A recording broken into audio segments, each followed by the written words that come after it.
Good morning. My name is Dr. Virender Singh Attri and I work as a consultant urologist and urologist at Patel Hospital, Jalandhar. आज हम एक बहुत ही महत्वपूर्ण विषय में बात करने वाले हैं जो कि पुरुष बांझपन या मेल इनफर्टिलिटी के नाम से जाना जाता है, जो कि बहुत सारे रिप्रोडक्टिव एज ग्रुप कपल्स में जिसकी दिक्कत आ जाती है कि उनको बच्चा पैदा करने में मुश्किल होती है।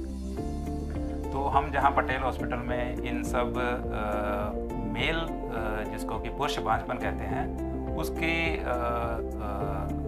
जांच करते हैं, और जो हम जहाँ पे एक एंड्रोलॉजी क्लिनिक भी स्टार्ट करने वाले हैं, तो उसके रिगार्डिंग आज मैं आपको कुछ बेसिक जानकारी देना चाहता हूँ। फर्स्ट ऑफ ऑल तो मैं आपको बताना चाहता हूँ कि जो कॉमन कंसेप्शन, जो मिसकंसेप्शन आप कह सकते हैं कि लोगों के दिमाग में है कि अगर किसी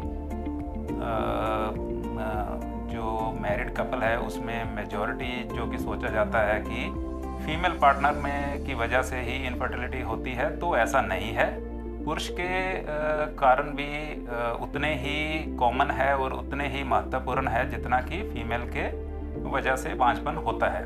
तो अगर मोटा मोटा देखा जाए तो मेल जो कारण है वो नियरली 40 to 50% होते हैं जो कि बच्चा ना पैदा होने का कारण बनते हैं।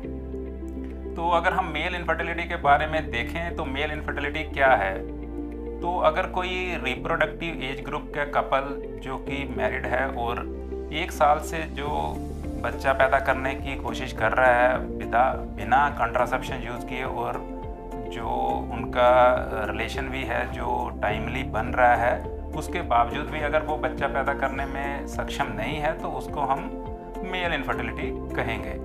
तो ये जैसे कि मैंने बताया कि ये बहुत ही कॉमन, जैसे कि जितना कि फीमेल पार्टनर में इश्यूज़ हो सकते हैं वैसे ही मेल पार्टनर में भी इश्यूज़ हो सकते हैं। नियरली देखा गया है कि नियरली 1 साल के अंदर नियरली 15% के जो कपल होते हैं उनमें ऐसी समस्या आ जाती है कि वो 12 महीने के बाद भी बच्चा पैदा करने में सक्षम नहीं होते।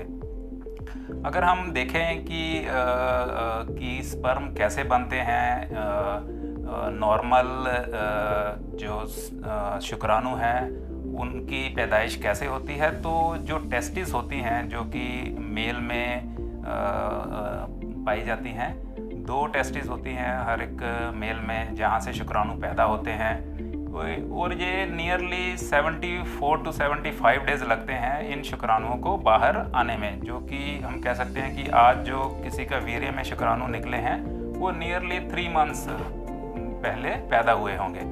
तो ये शुक्राणु टेस्टिस में पैदा होके एपिडिडमिस एक और स्ट्रक्चर होती है वहाँ पे स्टोर रहते हैं, वहाँ पे इनको खुराक मिलती है, वहाँ से जो मोटिलिटी गेन करते हैं, वहाँ से इनकी कैपेसिटी और इंक्रीज़ होती है, और वहाँ से जो फिर ट्रैवल करके वास डेफरेंस से होके हमारे यूरिनरी पासेज में जाते हैं और अल्टीमेटली जो बाहर निकलते हैं। तो इस पूरे रिप्रोडक्टिव ट्रैक में कहीं भी कोई दिक्कत होगी या कोई हार्मोनल इम्बैलेंस होगा तो जिसकी वजह से शुक्राणु में दिक्कत आ सकती है, क्योंकि जो शुक्राणु पैदा करने की विधि है वो काफ़ी हद तक हार्मोनल बैलेंस से रिलेटेड है, जो कि हाइपोथैलेमस करके ऑर्गन होता है दिमाग में, वहाँ से हार्मोन सिक्रीट होते हैं, वो पिट्यूटरी ग्लैंड होती है, वहाँ को फर्दर स्टिमुलेट करते हैं, और उसके बाद वो हार्मोन टेस्टिस को स्टिमुलेट करके शुक्राणु पैदा करने में हेल्प करते हैं। तो इस पूरी विधि में अगर कोई दिक्कत होती है तो भी शुक्राणु पैदा करने में दिक्कत होगी।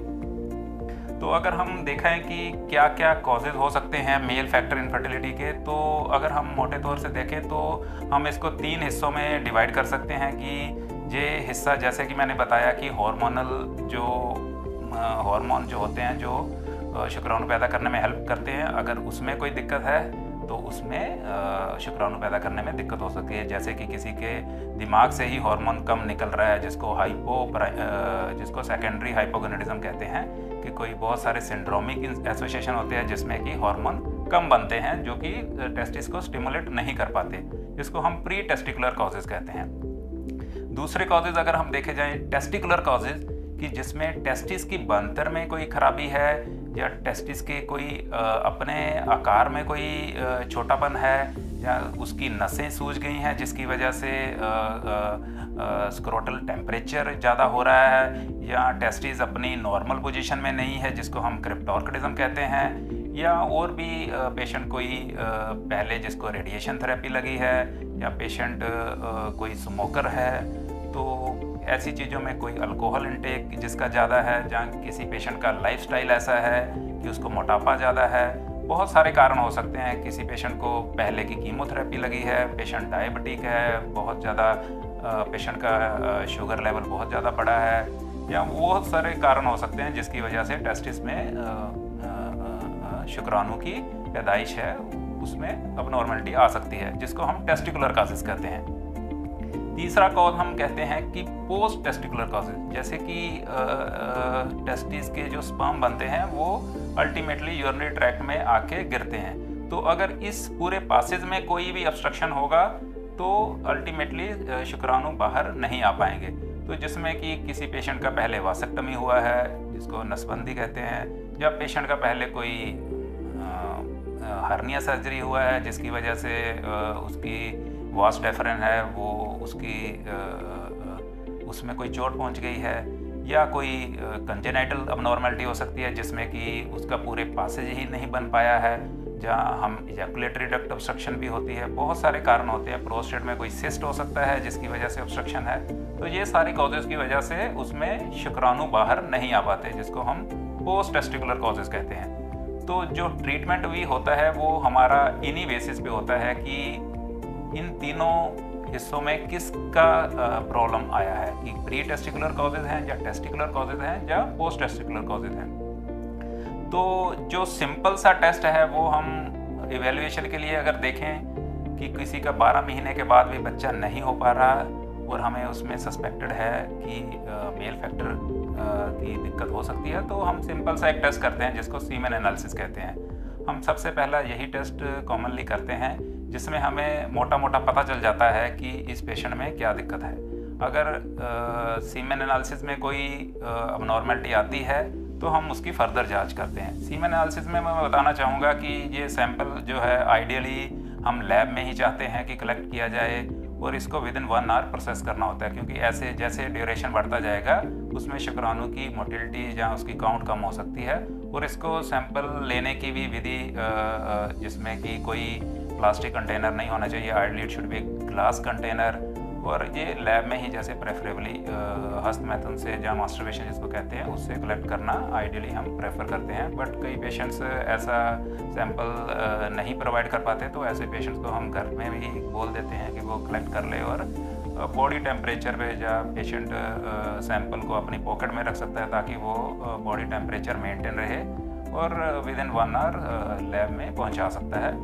तो बहुत सारे पैरामीटर हम चेक करते हैं सीमेन एनालिसिस में कि किसी का सीमेन नॉर्मल है या अबनॉर्मल लेवल करने के लिए उसकी क्वांटिटी 1.5 ml से ज़्यादा होना चाहिए। ये सारी गाइडलाइंस हम अपनी टेक्स्ट बुक के अनुसार चलते हैं, जिसका हम स्टैंडर्डाइज मानते हैं कि उसका पर्टिकुलर एक pH होना चाहिए, उसकी काउंट्स 15 मिलियन पर ml से ज़्यादा होना चाहिए। मोटिलिटी भी ऐसे ही हम पर्टिकुलरली एक परसेंटेज फिक्स कर देते हैं, और मॉर्फोलॉजी जैसे कि उसकी बनतर स्ट्रिक्ट क्राइटेरिया होते हैं, इसमें 4% बताया गया है कि उससे ज़्यादा होनी चाहिए। तो बहुत सारे पैरामीटर हम सीमेन एनालिसिस में देखते हैं, उसके बेसिस पे हम ये डिसाइड करते हैं कि पेशेंट का फर्दर इवेल्युएशन करना है या नहीं करना है, या पेशेंट को क्या दिक्कत हो सकती है। मान लीजिए कोई पेशेंट का सीमेन वीर्य नॉर्मल क्वांटिटी का आ रहा है लेकिन उसमें बिल्कुल भी स्पर्म नहीं है, जिसको एजियोस्पर्मिया कहते हैं, तो उसमें कारण अलग होते हैं कि इस पेशेंट में क्या दिक्कत हो सकती है। और दूसरा पेशेंट हो सकता है कि जिसमें वीर्य आ रहा है लेकिन शुक्राणु की मात्रा बहुत कम है कि 5 बिलियन से भी कम है। तो ऐसे पेशेंट्स में हमें फिर फर्दर जेनेटिक टेस्टिंग और कैरियोटाइपिंग कहते हैं, हम कैरियोटाइपिंग करवाते हैं और बहुत सारे micro deletions, Y chromosome micro deletions या और फर्दर टेस्टिंग आप कह सकते हैं कि करवाते हैं। इसके अलावा हम पेशेंट का फिज़िकल एग्जामिनेशन ज़रूर करते हैं कि पेशेंट का टेस्टिस नॉर्मल पोजीशन में है या नहीं, पेशेंट की दोनों वास डेफरेंस जैसे कि कहा कि जो ट्रैक्ट होता है जहाँ से शुक्राणु यूरिनरी पासेज में गिरते हैं वो प्रेजेंट है कि नहीं, क्योंकि उसमें एब्सेंट हो गए तो नेचुरली सीमेन के शुक्राणु है वो बाहर नहीं आ पाएंगे। देखते हैं हम पहले कि कोई सर्जरी तो नहीं हुआ, पेशेंट का हर्निया सर्जरी हुआ तो उसमें वास डेफरेंस इन्वॉल्व हो सकती है। पेशेंट का बहुत ज़्यादा मोटापा तो नहीं है, पेशेंट को डायबिटीज़ तो नहीं है, पेशेंट का जो पेनिस है वो क्या उसमें पेरोनिस तो नहीं है, कुछ उसमें बंधन में कोई दिक्कत तो नहीं है, या और पेशेंट को इरेक्टाइल डिसफंक्शन तो नहीं है, या और पेशेंट को कोई मेडिकेशन तो नहीं चल रहा। तो बहुत सारे कारण जो हम देखते हैं उसकी इवैल्यूएशन में, तो उसके अनुसार हम फर्दर टेस्टिंग का एडवाइस करते हैं। अगर हम ट्रीटमेंट के लिए देखे जाए तो ऐसा नहीं है कि अगर किसी का बच्चा पैदा नहीं हो रहा तो उसका अपना बच्चा नहीं हो सकता। बहुत सारे पेशेंट्स को ऐसा होता है कि बहुत सारे बाहर डॉक्टर एडवाइस कर देते हैं कि अगर उसका अपना बच्चा नहीं होता तो वो डोनर स्पर्म ले ले या और विधि से दूसरे का शुक्राणु से। बट मैं आपको यहाँ ये बताना चाहता हूँ कि majority of the patient, nearly 70 to 80%, those who are not able to conceive, they still can have their own baby, provided there are various elaborative और बहुत सारे हमें हायर टेस्टिंग पे जाना पड़ता है, और उसका जो प्रोसीजर है जो कह लो कि वो मोर थोड़ा हमारे लिए ज़्यादा करना पड़ता है पेशेंट को, ताकि उसका अपना बेबी, और majority of these couples can have their own baby. तो अगर तो हम सबसे पहले तो कॉज जैसे मैंने बताया है कि प्री टेस्टिकुलर कॉज है या टेस्टिकुलर कॉज है या पोस्ट टेस्टिकुलर कॉज है, उसके बेसिस पे हम देखते हैं कि पेशेंट को इसमें से कौन सी प्रॉब्लम है, तो उसके बेसिस पे हम इलाज करते हैं। जैसे कि अगर किसी पेशेंट का प्री टेस्टिकुलर कॉज मैंने जैसे बताया कि उसके दिमाग से हार्मोन की कम सिक्रीशन हो रही है जिसकी वजह से टेस्टिस स्टिमुलेट नहीं हो पा रही, तो उस केसेस में हम पेशेंट को हार्मोन सप्लीमेंट करते हैं, जिससे उसका या कुछ मेडिसिन भी आती हैं जिससे कि टेस्टिस को स्टिमुलेट करने में हेल्प मिलती है और वो शुक्राणु पैदा करती है। टेस्टिकुलर कॉजेज में जैसे कि बताया कि पेशेंट्स को वेरिकोसील हो सकता है कि उसकी नसें सूजी हुई हैं, तो हम नसों का ऑपरेशन करके उसमें नॉर्मल सीमेन हम उसमें कर सकते हैं। और वो से कैसे कि स्मोकिंग का एसोसिएशन होता है, तो स्मोकिंग पेशेंट को लाइफस्टाइल चेंजेस करना पड़ता है, पेशेंट को हेल्दी लाइफस्टाइल जो भी खाने के लिए बॉडी के लिए हेल्थ के लिए ज़रूरी है वही सब शुक्राणु की हेल्थ के लिए भी ज़रूरी होता है। जैसे कि पेशेंट को एंटीऑक्सीडेंट्स भी कुछ डॉक्टर सप्लीमेंट करते हैं जो कि शुक्राणु के डीएनए डैमेज को प्रिवेंट करते हैं। और बहुत सारे लाइफस्टाइल मॉडिफिकेशन जैसे कि वेट रिडक्शन हो सकता है किसी पर्टिकुलर पेशेंट में जो कि ओबीज है, डायबिटीज़ कंट्रोल हो सकता है, पेशेंट को एक्सरसाइज वगैरह हम सजेस्ट करते हैं। तो ये सब लाइफस्टाइल में आता है जो कि टेस्टिकुलर कॉजेज पे को जो शुक्राणु पैदा करने में हेल्प करता है। सो पोस्ट टेस्टिकुलर कॉजेज जैसे कि मैंने बताया कि डक्टल ऑब्स्ट्रक्शन हो सकता है, जिसको कि हम देखते हैं कि हम उसको रिलीव करके पेशेंट के शुक्राणु यूरिनरी पासेज में ला सकते हैं कि नहीं। इजैकुलेटरी डक्ट ऑब्स्ट्रक्शन होता है जिसको हम दूरबीन से रिलीव कर सकते हैं। बट कई पेशेंट्स में कंजेनाइटल डिसऑर्डर होते हैं जिसको CVAVD कहते हैं, congenital bilateral absence of vas deferens, जहाँ ये यूनिलेटरल भी हो सकती है। तो ऐसे केसेस में हमें फर्दर जेनेटिक टेस्टिंग भी करनी पड़ती है, फीमेल पार्टनर की भी जेनेटिक टेस्टिंग करनी है ताकि ये ऐसे जेनेटिक डिफेक्ट बच्चे में पास ऑन ना हो पाए। तो कई वासेक्टमी जिन्होंने करवाई होती है तो वासेक्टमी रिवर्सल का भी प्रोसीजर हम करते हैं जिससे कि शुक्राणु नॉर्मल पासेज में आ सकें। तो ऐसा देखा जाए तो हम काफ़ी हद तक मेजॉरिटी ऑफ पेशेंट्स को उनका अपना बेबी होने में मदद कर सकते हैं। जो इससे अलावा अगर किसी पेशेंट इन सब प्रोसीजर्स के बाद भी अपना खुद कंसीव नहीं कर पा रहा, तो ऐसे पेशेंट्स में हमें एक स्टेप आगे जाके फर्दर ट्रीटमेंट की ऑप्शंस देते हैं। जैसे कि हम उनके टेस्टिकुलर स्पर्म एस्पिरेट कर सकते हैं, या टेस्टिकुलर स्पर्म एक्सट्रैक्शन की टेक्निक्स होती है, या एपिडिडमल स्पर्म एस्पिरेशन में हम देख सकते हैं कि पेशेंट का स्पर्म बन रहे हैं या नहीं बन रहे, तो उससे हम फर्दर इन विट्रो फर्टिलाइजेशन और एक फर्दर टेक्निक होती है ICSI जिसको कहा जाता है इंट्रासाइटोप्लाज्मिक स्पर्म इंजेक्शन, जो कि लेटेस्ट विधि है जिससे कि सिंगल स्पर्म भी फीमेल एग को फर्टिलाइज करता है outside the body, and then embryo it develops outside the body in the test tube, and further it is implanted into the female uterus. तो अगर देखा जाए तो अगर किसी का एजियोस्पर्मिया है जो कि बिल्कुल शुक्राणु बाहर नहीं आ रहे, या सीवियर ओलिगोस्पर्मिया है कि शुक्राणु की काउंट वीर्य में बहुत कम है, लेस देन 5 मिलियन है या लेस देन 1 मिलियन है, ऐसे केसेस में हमें असिस्टेड रिप्रोडक्टिव टेक्निक जिसको ART कहते हैं इसकी ज़रूरत पड़ती है। तो ऐसे पेशेंट्स को हम इन विट्रो फर्टिलाइजेशन या ICSI की एडवाइस करते हैं, जो कि जैसे मैंने बताया कि हम स्पर्म है डायरेक्टली टेस्टी से या एपिडिडम से एस्पिरेट करके उसको बाहर ही एग से फर्टिलाइज करते हैं और उसको फर्दर फीमेल के यूट्रस में इम्प्लांट करते हैं।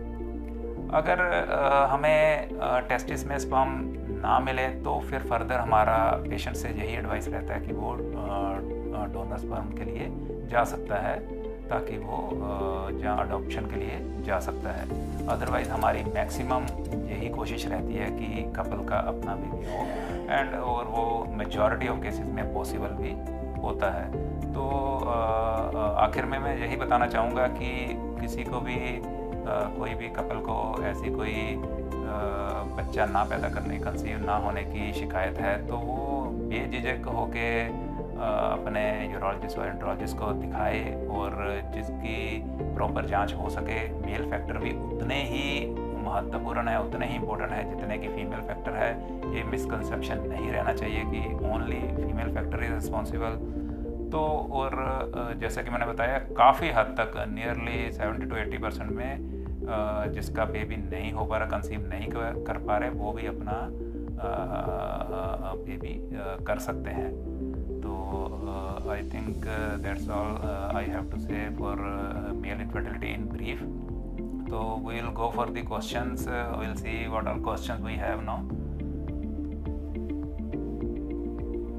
तो फर्स्ट क्वेश्चन पूछा गया है कि how common is the male factor infertility. जैसे कि मैंने पहले बताया कि मेल फैक्टर भी इक्वली रिस्पॉन्सिबल है एज दी फीमेल फैक्टर। तो अगर हम देखे जाए बाय परसेंटेज, तो nearly it is said that nearly 35 to 40% of the infertility as in the whole couple is contributed by the male factor exclusively, meaning thereby कि सिर्फ male factor ही 40% causes as a cause हो सकता है। तो ये बात आपको समझनी बहुत ज़रूरी है। Next question is there any lifestyle changes that can improve the sperm quality, कि कोई लाइफस्टाइल चेंजेस से हम स्पर्म की क्वालिटी बढ़ा सकते हैं। डेफिनेटली, जैसा कि मैंने कहा कि जो भी खाने की चीज़, जो भी हम डेली रोज़मर्रा में करते हैं जो अपनी बॉडी हेल्थ के लिए इम्पोर्टेंट है, वही सब चीज़ें शुक्राणु के हेल्थ के लिए भी इम्पोर्टेंट है। जैसे कि जो स्मोकर्स हैं उसमें अगर बाकी बॉडी की हेल्थ को नुकसान हो रहा है तो डेफिनेटली वो शुक्राणु की मोटिलिटी, उसकी काउंट को अफेक्ट करता है। उन पेशेंट्स में, स्मोकर्स में पाया गया है कि स्पर्म की क्वालिटी जो होती है वो पुअर होती है, कि उसमें मोटिलिटी कम होती है। सिमिलरली जो पेशेंट डायबिटिक हैं उसमें रेट्रोग्रेड एजैकुलेशन हो सकती है कि वीर्य की मात्रा कम आती है, या उसमें भी ये ओबेसिटी वगैरह की वजह से शुक्राणु की क्वालिटी कम होती है। सिमिलरली जिसमें मेटाबॉलिक सिंड्रोम है कि पेशेंट्स का जो वेस्ट सरकमफ्रेंस है बहुत ज़्यादा है, जहाँ ओबेसिटी है, तो उसमें भी नेचुरली क्वालिटी कम होती है। डाइट को सिमिलरली देखा जाए, जो कि जो पेशेंट हेल्दी डाइट नहीं लेते तो उसमें भी क्वालिटी को असर पड़ता है, क्योंकि एंटीऑक्सीडेंट है। ये पाया गया है कि जो खाने में एंटीऑक्सीडेंट होते हैं वो स्पर्म के DNA डैमेज को प्रिवेंट करते हैं और उसकी क्वालिटी को इम्प्रूव करते हैं। तो डेफिनेटली आई विल से कि healthy lifestyle, daily exercise, quit the smoking, quit the alcohol, and जो बाकी बॉडी के लिए हेल्पफुल है वो डेफिनेटली शुक्राणु के हेल्थ के लिए भी हेल्पफुल होता है। There is one question, why to evaluate male at the first visit. So जैसे कि मैंने आपको बताया कि majority आप कैन से और equally you can say is male equally failure to conceive is contributed by the male factors also। तो और मेल्स का इनफर्टिलिटी इवेल्युएशन बहुत ही सिंपल है in compare to females. Males में सिर्फ आपको एक सीमन सैंपल देने की ज़रूरत होती है जिससे हमें मेजॉरिटी ऑफ द थिंग्स पता चल जाता है। तो इसलिए मैं ये कहना चाहता हूँ कि मेल फैक्टर को एक्सक्लूड करना सिंपल है और बहुत सारे कारण हैं जो इनफर्टिलिटी के मेल्स में हो सकते हैं। तो मेल्स को भी फर्स्ट विजिट में ही अपना इवेल्युएशन करवाना बहुत ज़रूरी है। तो क्योंकि इनका विधि हमारी बहुत सिंपल है कि एक सीमन एनालिसिस से ही टेस्ट हो सकता है, तो मैं चाहूँगा, ये मैसेज देना चाहूँगा कि फर्स्ट विजिट में ही अगर किसी को कंसीव नहीं हो रहा कपल को, तो फर्स्ट विजिट में ही मेल फैक्टर को भी एक्सक्लूड कर देना चाहिए। ओके, तो next question is does a man's age affect the fertility. Usually जैसे देखा गया है कि फीमेल को देखा जाए तो जैसे 35 ईयर्स के बाद उनकी फर्टिलिटी कम होती जाती है और it is been said that कि आफ्टर 40 ईयर्स फीमेल फर्टिलिटी बहुत कम होती है। तो ऐसा मेल्स में नहीं कंक्लूसिवली पाया गया कि विद एज वो they can not become a father, but definitely it is there that with age their semen quality does decrease. उसके बहुत सारे कारण हो सकते हैं कि जैसे कि हम इन्वायरमेंटल कह सकते हैं टॉक्सिन्स, या हम डेली मर्रा में बहुत सारी एज के साथ जैसे कि टॉक्सिन अकमुलेट होते हैं या एनवायरमेंटल पोल्यूशन की वजह से। तो सीमेन की quality with age definitely decrease करती है, बट इसको कंक्लूसिवली नहीं कहा जा सकता कि एक पर्टिकुलर एज को फिक्स नहीं किया जा सकता अनलाइक विद द फीमेल्स की उस एज के बाद कोई आदमी I mean they baby produce नहीं कर सकता, आई मीन हेल्प नहीं कर सकता। तो डेफिनेटली विद एज उनकी क्वालिटी तो कम होती है, पर they can definitely become a father. whom to refer the male infertility patients, this is the another। तो अगर देखा जाए तो जो यूरोलॉजिस्ट की एक फर्दर आप कह सकते हैं कि सब स्पेशलिटी है जिसको हम एंड्रोलॉजी कहते हैं।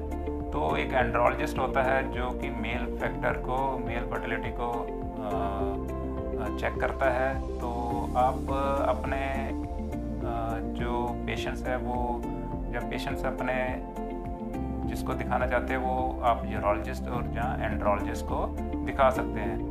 और जो कपल फर्स्ट टाइम गायनाकोलॉजिस्ट को विजिट कर रहा है वो gynaecologist further semen analysis husband का करवाते हैं और उसके अकॉर्डिंगली वो पेशेंट्स को फर्दर यूरोलॉजिस्ट या एंड्रोलॉजिस्ट को रेफ़र करते हैं अगर उनमें सीमेन एनालिसिस में उनको कोई दिक्कत लगती है। तो अगर कोई कपल डायरेक्टली अप्रोच करना चाहता है तो वो किसी भी यूरोलॉजिस्ट को और या एंड्रोलॉजी फर्दर जो सब स्पेशलिटी है यूरोलॉजी की, एंड्रोलॉजिस्ट को कंसर्न कर सकता है। Is the testosterone helpful in the male infertility. Testosterone जो कि मेल हार्मोन कहा जाता है, I will say it is Contra indicated in the mail fertility.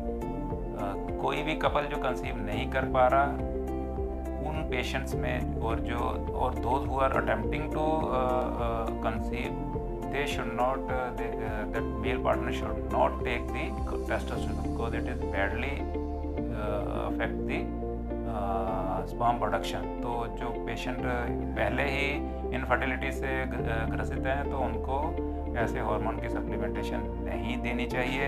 अगर किसी की टेस्टोस्टेरोन की मात्रा कम है मेल इनफर्टिलिटी पेशेंट में तो हम फर्दर दूसरी मेडिकेशन देते हैं या दूसरे हार्मोन सप्लीमेंट करते हैं ताकि उसका नेचुरल टेस्टोस्टेरोन प्रोडक्शन बढ़े रेदर देन कि हम बाहर से उसको सप्लीमेंट करें।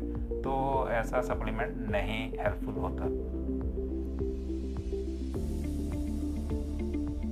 How there is one question, how to collect the semen sample. जैसे कि मैंने पहले भी अपने टॉक में बताया कि सीमेन सैंपल हम लैब में ही कलेक्ट करवाते हैं और प्रेफरेबली हम चाहते हैं कि पेशेंट लैब में, ताकि उसकी जल्दी से जल्दी हम जांच कर पाएँ, ताकि उसमें कोई एरर ना आ पाए। तो अगर कोई पेशेंट लैब में टेस्ट देने के सक्षम नहीं है तो वो ऐसा पेशेंट घर पे भी सैंपल कलेक्ट कर सकता है in a glass container, clean glass container, और विद इन 1 आवर उसको सैंपल को लैब में पहुंचाना होता है और मेक श्योर कि वो बॉडी टेम्परेचर पे रहे, नहीं तो उसमें अल्ट्रेशन आ सकती है। तो वो उसको अपनी जेब की पॉकेट में रख सकता है ताकि वो टेम्परेचर को मेंटेन रख पाए। और बस ये कुछ प्रिकॉशंस देखनी पड़ती हैं।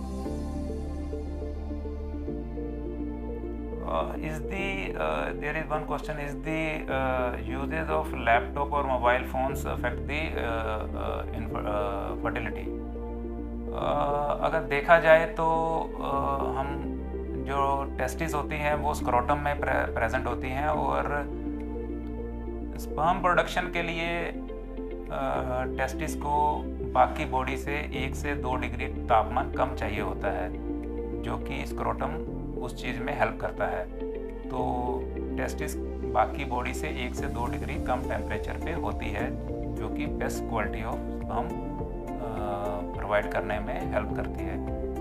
तो अगर हम लैपटॉप ज़्यादा देर तक अपनी लैब में रख के यूज़ कर रहे हैं, जिससे लोकल टेम्परेचर है वो बढ़ जाता है, तो definitely it will affect the sperm quality. तो मैं यही कहूँगा जो डेली यूज़र्स हैं, जो लैब में रख के यूज़ करते हैं लैपटॉप, उसमें ये चीज़ पाई जा सकती है, तो इसको अवॉइड कर देना ही बेटर रहेगा। बट अदर दैन दैट अगर देखा जाए मोबाइल फ़ोन्स का यूजेज, उसमें इतना कोरिलेशन नहीं है। अभी तक कोई एविडेंस नहीं है कि usages of mobile phone male fertility को अफेक्ट करता है। Is there any supplements to improve the quality of sperm? So best supplement is the healthy diet, जैसे कि मैंने कहा है।